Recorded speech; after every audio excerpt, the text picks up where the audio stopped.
Caitlin Clark didn't need to step on the court to shake the foundations of the WNBA. On July 8, 2025, something happened inside the Indiana Fever training facility that no one saw coming. Three women, Caitlin Clark, Sophie Cunningham, and Lexie Hull, walked in, and when they walked out, the landscape of professional basketball had been rewritten forever. This wasn't a trade. It wasn't a flashy PR stunt. This was deliberate, coordinated, and historic. For decades, women's basketball had been told to wait, to be patient, to accept, maybe next year. But that era ended the moment these three forces collided. What unfolded was not patience, it was power. Not chance, it was strategy. They weren't just breaking rules, they were tearing the old system apart and writing an entirely new one. To understand the magnitude of this, you have to understand who these women are. Caitlin Clark came into the WNBA not just as a rookie, but as a cultural earthquake. After her 2024 season where she claimed Rookie of the Year honors, Clark didn't merely participate.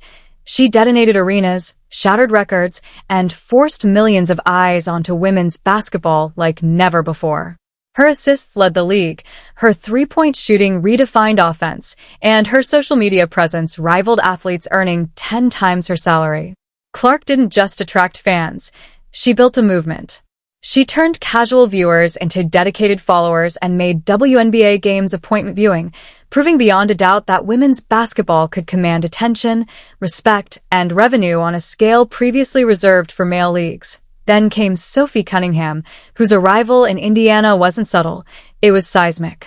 Pulled from the Phoenix Mercury in a high-stakes trade, Cunningham immediately became the enforcer, the guardian of the court, the teammate willing to do what no one else would. She brought toughness, yes, but also perspective. Cunningham had fought her way through years of underpayment, overseas seasons in Turkey, Australia, and Europe, all because the WNBA's salaries simply couldn't sustain a professional life. She had lived through empty arenas, unnoticed seasons, and the sudden bursts of attention that came with fleeting moments of league popularity. She knew what it meant to give everything for a sport that didn't always give back. Her credibility wasn't earned in headlines, it was earned in the grind of reality, where sweat, injuries, and sacrifice were never matched by compensation. And then there was Lexie Hull, the quiet powerhouse who stepped into chaos and carried it on her back. A Stanford graduate, the 6th overall pick of the 2022 draft, Hull didn't just play. She dominated under pressure. While Clark's rookie season ended prematurely due to a groin injury and Cunningham tore her MCL late in the year, Hull didn't just survive 2025. She sustained the team through every storm, every playoff run, every crushing defeat. She posted career highs in points, rebounds, and steals, all while taking hits that would have sidelined most athletes, from collisions with elite opponents to bruises that left visible scars. Hull didn't just hold her ground. She became the spine of the franchise, embodying resilience in its purest form. What united these three extraordinary athletes wasn't talent alone. It was a shared understanding that the system they were playing under was broken, outdated, and overdue for upheaval. The WNBA's collective bargaining agreement was set to expire after 2025, and negotiations had stalled. Players were frustrated. The league's leadership seemed incapable of keeping up with the very stars driving its growth. And so, Clark, Cunningham, and Hull became the unexpected architects of a revolution. Clark brought the spotlight, the media leverage, the cultural authority. Cunningham brought the truth of lived experience and the power of credibility forged in hardship. Hull brought unwavering consistency and courage in the face of adversity. Together, they represented the full spectrum of what the league had long ignored: the players, the fans, and the undeniable reality of their value. The stakes were colossal. Players authorized a strike vote in December 2025. Negotiations dragged past every deadline. The world watched in suspense as Minnesota's Nafisa Collier publicly called out the league. The WNBA has the best players, the best fans, but the worst leadership. For months, the 2026 season hung in the balance, uncertain and precarious. And then came the twist no one predicted. After over 100 hours of marathon bargaining, an agreement was reached in March 2026 that revolutionized the economics of women's basketball. The salary cap exploded from $1.5 million to $7 million. The Supermax jumped from $249,000 to $1.4 million. Revenue sharing models, charter flights, housing protections, and groundbreaking max extension provisions for exceptional rookies were all codified. The league itself had been forced to bend under the weight of their collective power, acknowledging the undeniable truth. The old system was dead, and a new era had begun. This wasn't just about money. This was about credibility, respect, and survival. Clark, Cunningham, and Hull didn't wait for change. They made it happen.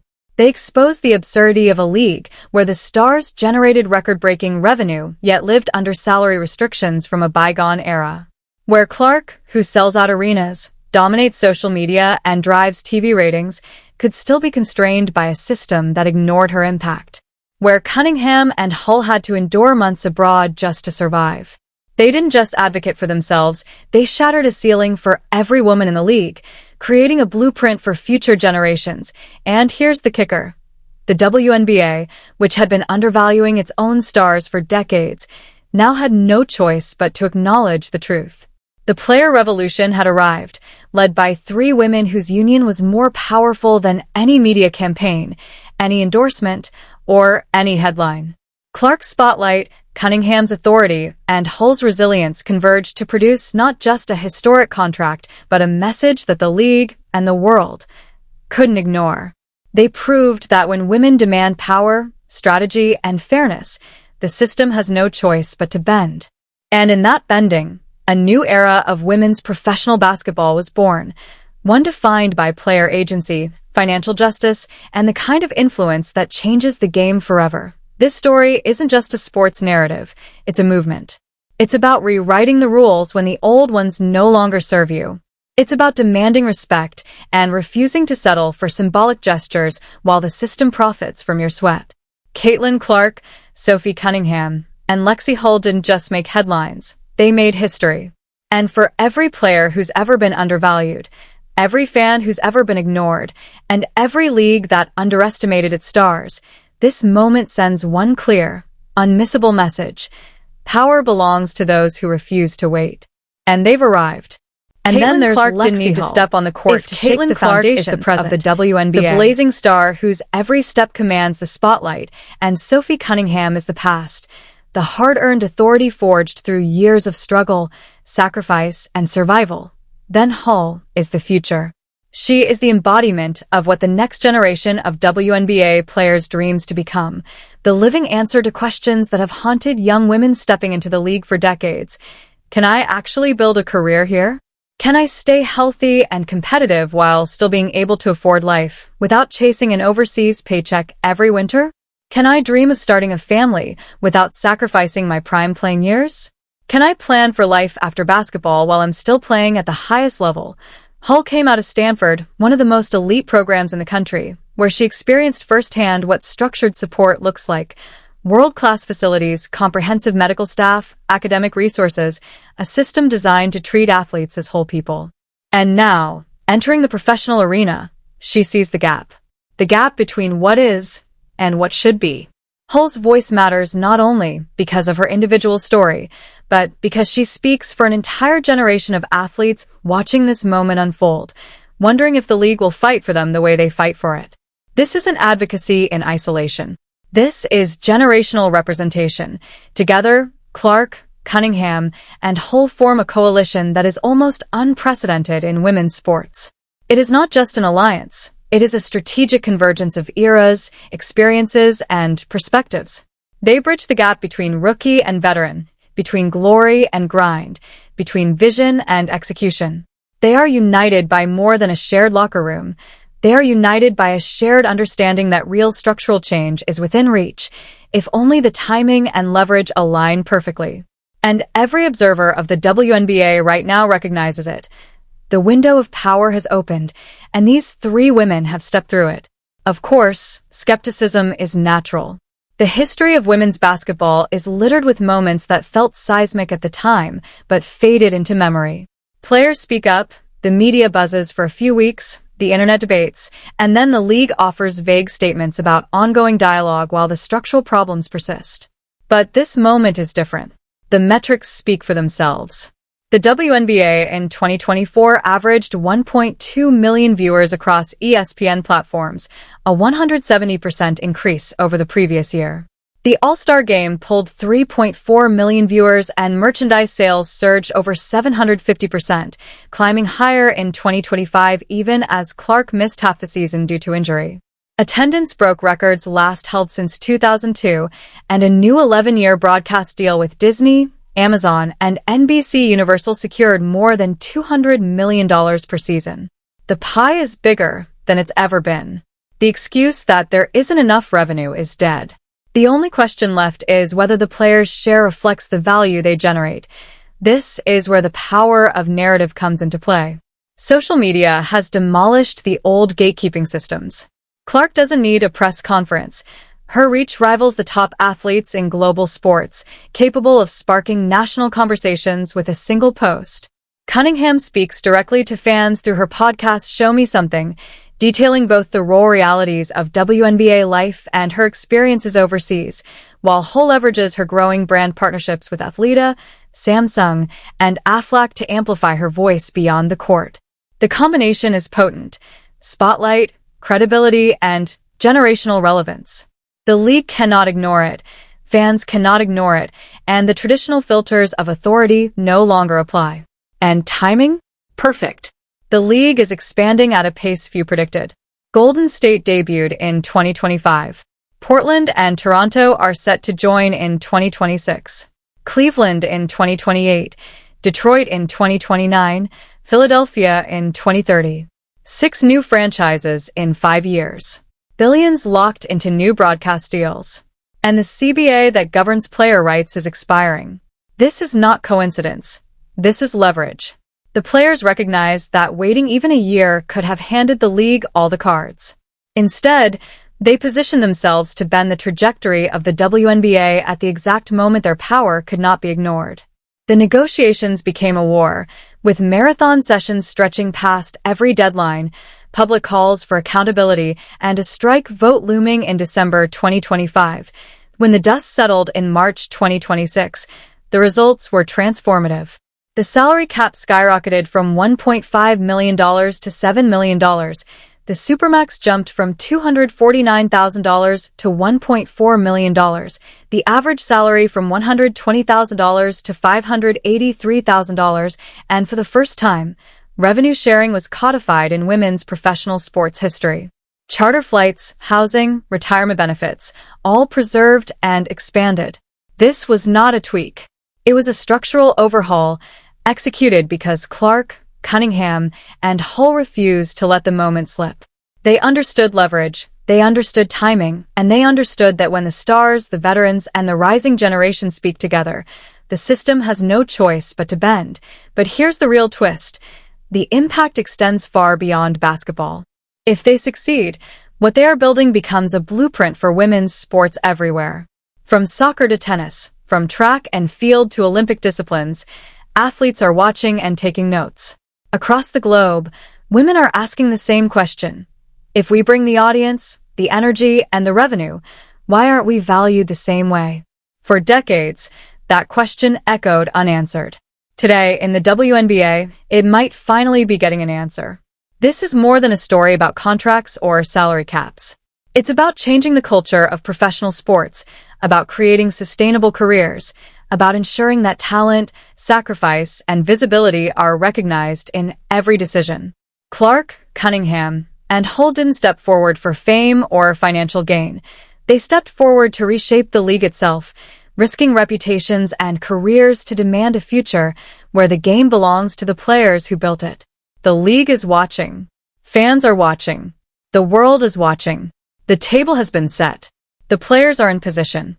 And the next chapter, one that could redefine women's basketball forever, is being written. The question now is simple. Are we ready to witness history in motion? And then Clark didn't need to step on the court to shape the foundations of the WNBA, the scale of what's actually at stake. Because what Caitlin Clark, Sophie Cunningham, and Lexie Hull have set in motion isn't just tied to one season, one agreement, or even one league. It's tied to the future of how women's sports operate at the highest level. For years, the conversation around the WNBA lived in hypotheticals: if the audience grows, if the money comes in, if the exposure increases. But now those ifs have turned into measurable reality. Packed arenas, record-breaking viewership, billion-dollar media deals, corporate sponsors competing for visibility. The infrastructure of a major professional league is no longer being imagined. It's already here, fully formed, impossible to deny. And yet, for all that growth, the system underneath still carries the DNA of a smaller, quieter era. That contradiction is exactly what this movement is attacking. It's not just about elevating salaries. It's about forcing the league to catch up with its own success. What makes this moment even more dangerous, in the best possible way, is that the players are no longer dependent on anyone else to validate their voices. The old system relied on gatekeepers. Networks decided what stories mattered. Media outlets controlled the narrative. If a player spoke out and it wasn't picked up, it effectively didn't exist. But that system is gone. Completely dismantled. Caitlin Clark can shift the entire sports conversation with a single post. Sophie Cunningham can speak directly to fans, unfiltered, raw, and honest, building trust in a way traditional media never allowed. Lexie Hull represents a generation that grew up in the digital age, understanding instinctively how to build a brand, how to connect, how to make their voice impossible to ignore. Together, they don't just have influence, they have ownership of the narrative itself. And when athletes control their own narrative, the balance of power shifts in ways leagues are rarely prepared for. But here's where the real twist tightens. This wasn't just about speaking out. It was about timing it perfectly. Because leverage in professional sports doesn't last forever. It comes in windows. Brief, rare, almost invisible windows that only reveal themselves to those paying close attention. And this was one of those moments. The league expanding faster than expected. New franchises entering the picture. Broadcast deals locking in billions. The collective bargaining agreement reaching its expiration point.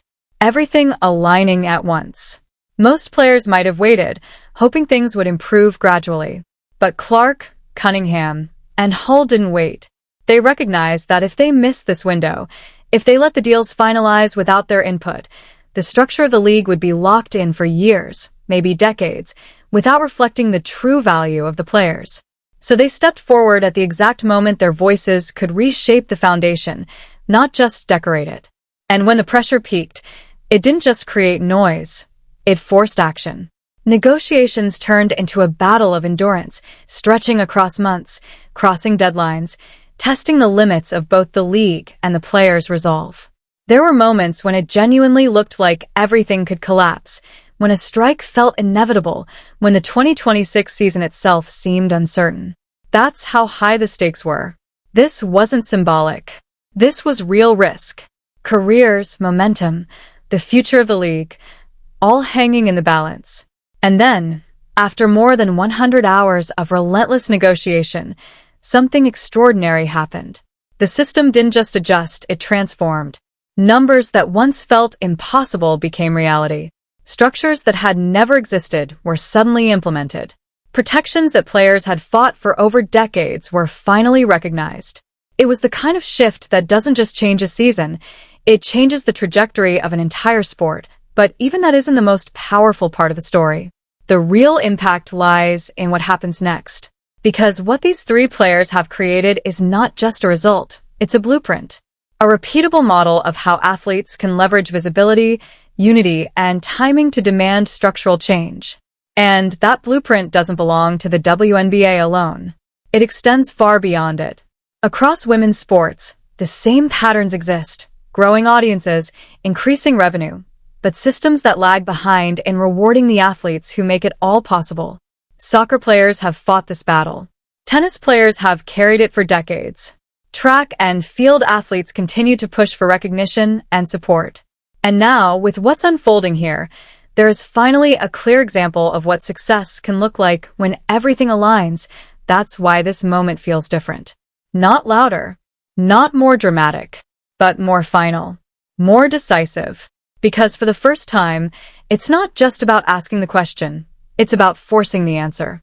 If the audience is here, if the money is here, if the attention is here, then the structure must reflect that reality. There's no hiding behind old narratives anymore. No delaying the inevitable. The league has reached a point where it must decide what it wants to be moving forward. A system that evolves with its players, or one that risks being outgrown by the very stars who built it. And Clark, Cunningham, and Hull have made it clear which side they're on. Now everything comes down to what happens from here. Because revolutions aren't defined by the moment they begin. They're defined by what follows. The agreements signed, the promises made, the changes implemented. Will this momentum carry forward into a fully reimagined league where players are truly valued at every level? Or will resistance, tradition, and old habits attempt to slow it down, to dilute it, to reshape it into something more comfortable, less disruptive? That tension is where the future will be decided. And for the first time in a long time, it feels like the players are not just part of that future. They're the ones writing it in real time, and that's the part no one can ignore anymore. This isn't just a chapter in the history of women's basketball. This is the moment where the balance of power visibly shifts, where players stop adapting to the system and start redesigning it, where the question is no longer whether change is possible, but how far it can go. Caitlin Clark, Sophie Cunningham, and Lexie Hull didn't just step into the spotlight. They redefined what that spotlight can do. And now, with the world watching, the only thing left to see is just how far this movement will reach, and how many others will follow the path they've just created.